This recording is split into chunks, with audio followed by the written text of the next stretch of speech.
ৰামহৰিচৰত জেঠায়েকক পিতৃ সজাই জালিয়াতিৰে মাতৃৰ নামজাৰিৰ বিৰুদ্ধে পঞ্চৰত্ন থানাত এজাহাৰ দাখিল ভুক্তভোগীৰ। এই সন্দৰ্ভত আজি পঞ্চৰত্ন নদী আৰক্ষী থানাত এখনি এজাহাৰ দাখিল কৰা হৈছে।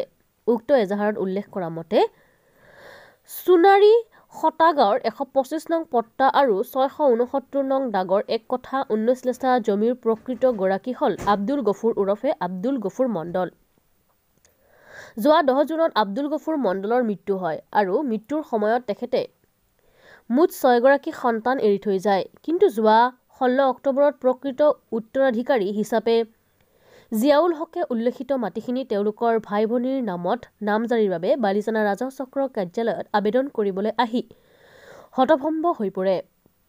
কিয়নো আব্দুল গফুৰ ওৰফে আব্দুল গফুৰ মণ্ডলৰ মৃত্যুৰ 9 দিন পিছত 669 নং দাগৰ মাটি উত্তৰাধিকাৰী দখল সূত্ৰে আব্দুল গফুৰৰ স্থানত আমিনা খাতুনে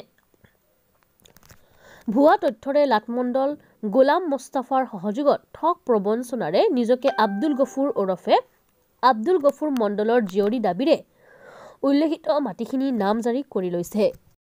আমাৰ দেউতাক ঢুকাইছে, পিছত আমি আমাৰ মাটিখিনি আমি মণ্ডলৰ পিছত নামজাৰি কৰিবলৈ আহিলোঁ। অহাৰ পিছত দেখিলোঁ যে আমাৰ মানে খুৰাকৰ ছোৱালী আমিনা খাতুন পিতৃ আব্দুল গফুৰত হিচাপত নামজাৰি কৰি থৈছে। পিছত আমি মণ্ডলক সুধিলোঁ, মণ্ডলে মোক পাত্তা নিদিলে আৰু ভয় ভাবুকি দিয়ে যে কি কৰা কৰিবি সেইটো কৈ দিলে। কিন্তু আমাৰ যে আমিনা খাতুন যে সেইটো আমাৰ কোনো মানে আমি 4 ভাই 2 বোন ছোৱালী 4 ভাই 2 বোন আৰু সিহঁতে আমাৰ কোনো মানে নহয়, আমাৰ দেউতাকৰ কোনো সন্তানো নাই। কিন্তু অথচ সিহঁতৰ নামটো মানে মোৰ দেউতাকৰ লগত বহাই থৈছে, দেউতাকৰ ছোৱালী হিচাপত নামটো বহাই থৈছে। আমি তাৰমানে মোৰ খুৰাকৰ ল'ৰা, তেওঁৰ আমিনা খাতুনৰ দেউতাকৰ নাম আব্দুল হক। সেইটো আমাৰ আমিনা খাতুন আপোনাৰ খুৰাকৰ ছোৱালী। মানে দেউতাক আব্দুল গফুৰে দেখাই থৈছে।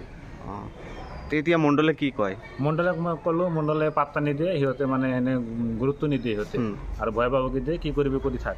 মই আজি মানে পঞ্চায়ত থানাত মই এটা এফআইআৰ দিলোঁ। সিহঁতে আমাক আশ্বাস দিছে আৰু অচি ছাৰৰ আশ্বাস দিয়ে যে এইটো তদন্ত কৰিব, তদন্ত কৰি মানে এটা ব্যৱস্থা ল'ব বুলি আমাক সিহঁতে আশ্বাস দিছে আৰু